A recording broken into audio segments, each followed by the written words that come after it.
Assalamualaikum, bertemu lagi kita.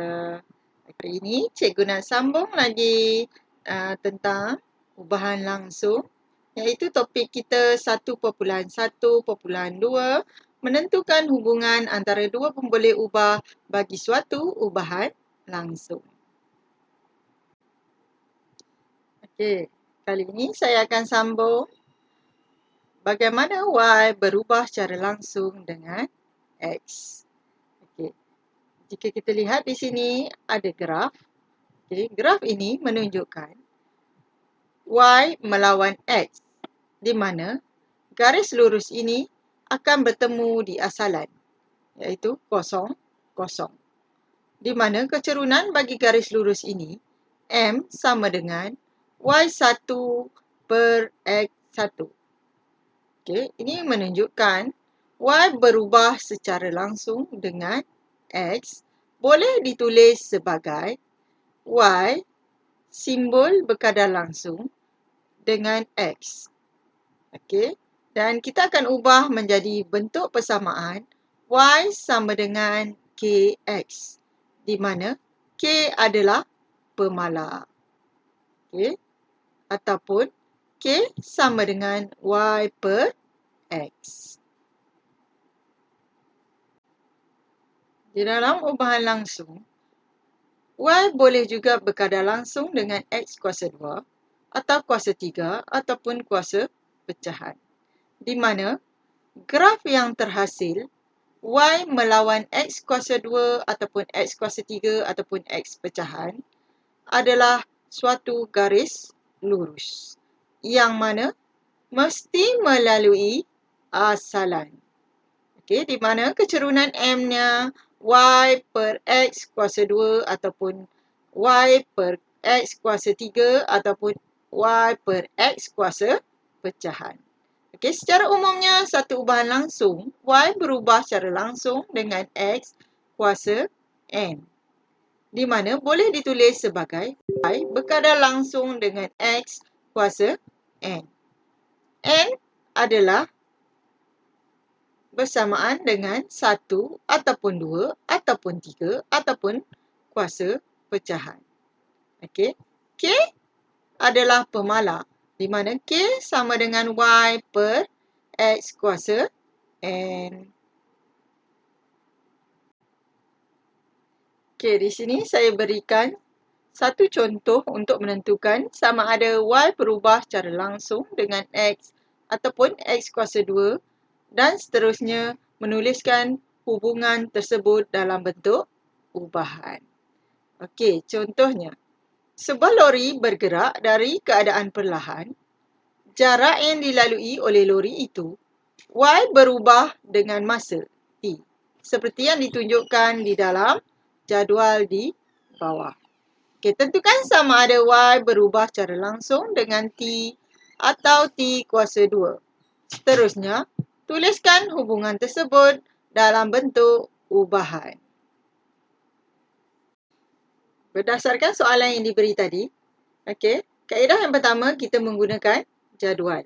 Kita akan sambungkan bahagian jadual yang di bawah ni, okey, dengan Y per T, iaitu adalah kecerunannya ataupun sama dengan pemala, dan tambahkan jadual lagi satu, Y per T kuasa 2. Okey. Bahagian ini kita akan bahagikan Y per T, di mana 450 bahagi 3 bersamaan dengan 150. Begitu juga dengan 900 bahagi 6 sama dengan 150. 1350 bahagi 9 sama dengan 150. 1800 bahagi 12 juga 150. Dan yang terakhir 2250 bahagi 15 bersamaan dengan 150. Ini bermakna pemalanya adalah sama. Okey. Jika kita lihat Y per T kuasa 2 pula, apabila dibahagikan Y, nilai Y bahagi nilai T kuasa 2, nilai pemalanya berubah-ubah, tidak sama. Okey, maka kesimpulan yang kita boleh buat, Y berubah secara langsung dengan T. Kerana nilai Y per T ialah pemalar. Maka Y berkadar langsung dengan T. Okey. So, jawapan lagi satu. Kita boleh tulis Y tidak berubah secara langsung dengan T kuasa 2 kerana nilai Y per T kuasa 2 bukan pemalar. Okey, kaedah 2 menggunakan graf. Okey, daripada jadual, kita tambah satu lagi jadual di bawah jadual asal ni, iaitu T kuasa 2. Okey, kemudian kita bina paksi Y dan juga paksi X. Y adalah untuk jarak dan paksi X itu kita tulis sebagai T untuk masa. Okey, kemudian kita plotkan. Bila kita plot, hasilnya akan menjadi satu garis lurus yang melalui asalan. Okey, apabila melalui asalan, ini bermakna Y berubah secara langsung dengan T. Okey, dan graf lagi satu. Okey, paksi Y adalah untuk jarak dan paksi X adalah untuk minit. Okey, tapi T ni kita gunakan T kuasa 2. Okey, apabila dikuasa 2kan T, kemudian kita plotkan titik. Okey, kemudian kita sambungkan. Okey, garis ini akan membentuk garis lurus tetapi tidak melalui asalan. So, jadi, okey, Y tidak berubah secara langsung dengan T kuasa 2. Di dalam bab ubahan langsung juga, terdapat beberapa soalan yang melibatkan ubahan langsung. Okey, saya akan berikan beberapa contoh untuk kita lihat soalan yang biasa disoal semasa ujian. Okey, contoh 1. Diberi P bersamaan dengan 3 apabila Q bersamaan dengan 12. Ungkapkan P dalam sebutan Q. Jika A. P berubah secara langsung dengan Q. B. P berubah secara langsung dengan kuasa 2Q. Dan C. P berubah secara langsung dengan punca kuasa 3. Untuk selesaikan masalah 1A, kita kena tuliskan dulu hubungan antara P dengan Q. Ini adalah simbol ubahan langsung. Kemudian kita tukarkan kepada persamaan, di mana P sama dengan K, Q. K adalah pemalar. Okay, kemudian kita cari nilai K. Masukkan nilai P 3. K kita perlu cari. Q adalah 12. Kemudian kita pindahkan 12 ke arah kiri. Okay, hasilnya kita akan dapat K 3/12 ataupun bersamaan dengan 0.25. Okay, so maka ungkapkan P dalam sebutan Q. Makna P di depan dan Q di belakang. Okay, jawapan bagi soalan 1A, P bersamaan dengan 0.25Q. Soalan 1B, kita tulis dulu hubungan P dengan Q kuasa 2. Okay, kemudian kita tukarkan kepada persamaan, iaitu P sama dengan K, Q kuasa 2. Okay. Langkah ketiga, kita gantikan nilai. P sama dengan 3, Q sama dengan 12. Jangan lupa ada kuasa 2. Okay, kemudian kita selesaikan. K bersamaan dengan 3/12 kuasa 2. Bersamaan dengan 0.021. So, jadi jawapannya P sama dengan 0.021Q kuasa 2. Okey, ini adalah ungkapan P dalam sebutan Q.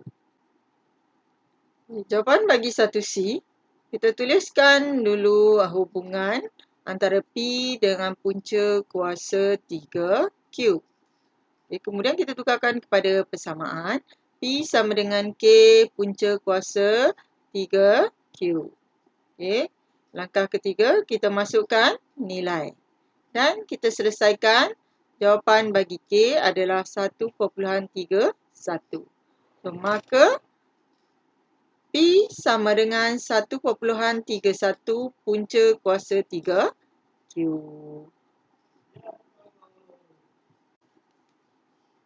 Okay, contoh soalan 2. Diberi Y berubah secara langsung dengan X jika Y bersamaan dengan 0.36 apabila X sama dengan 0.9. Hitung nilai Y apabila X sama dengan 3. Okay, bagi 2B, hitung nilai X apabila Y sama dengan 1/2. Okay, untuk selesaikan masalah ini, kita tuliskan dulu hubungan antara Y dengan X.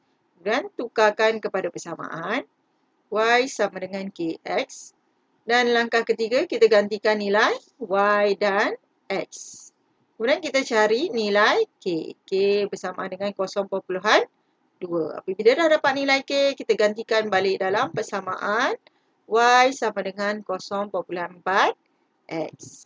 Okay, ambil persamaan Y sama dengan 0.4X. Gantikan nilai X. Okay, untuk soalan A, gantikan X sama dengan 3 di dalam persamaan. Okay, so nilai Y sama dengan 1.2. Okay, 2B. Okay, cari nilai X apabila Y sama dengan 1/2. Kita gantikan pada tempat Y 1/2 sama dengan 0.4X. Okay, kemudian kita pindahkan 0.4X ini. Okay, kita akan dapat jawapan bagi nilai X sama dengan 1.25.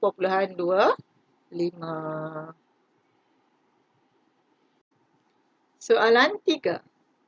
Gaji RMX yang diperolehi seorang pekerja berubah secara langsung dengan jumlah masa bekerja di jam. Diberi bahawa seorang pekerja telah menerima gaji sebanyak RM112 selepas bekerja selama 14 jam. Okay, tuliskan persamaan yang menghubungkan X dengan T. Kemudian, kira gaji yang diterima oleh seorang pekerja jika dia bekerja selama 16 jam.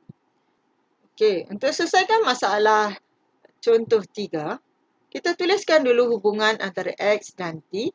Kemudian, kita tuliskan dalam persamaan, iaitu X sama dengan K, T. Okey, langkah ketiga, kita gantikan nilai X, 112, bersama dengan K, gantikan nilai T, 14. Kemudian, kita cari nilai K. Okey, K sama dengan 8. Okey, kemudian kita masukkan dalam persamaan semula, nilai K. X sama dengan 8T. Kita gunakan persamaan X sama dengan 8T. Okay, kita ambil T, nilai T 16 jam. Kita gantikan pada T. Okay, kemudian kita kira X sama dengan 128. Maka gaji yang diterima bersamaan dengan ringgit Malaysia 128. Okay, itu adalah jawapan bagi nombor 3. 3 soalan berkaitan dengan ubahan langsung telah saya bincangkan. Saya mengharapkan supaya semua pelajar faham apa yang telah saya bincangkan bersama. Okey, jangan lupa like dan subscribe channel Cikgu. Okey, terima kasih kerana menonton. Jumpa lagi di video akan datang.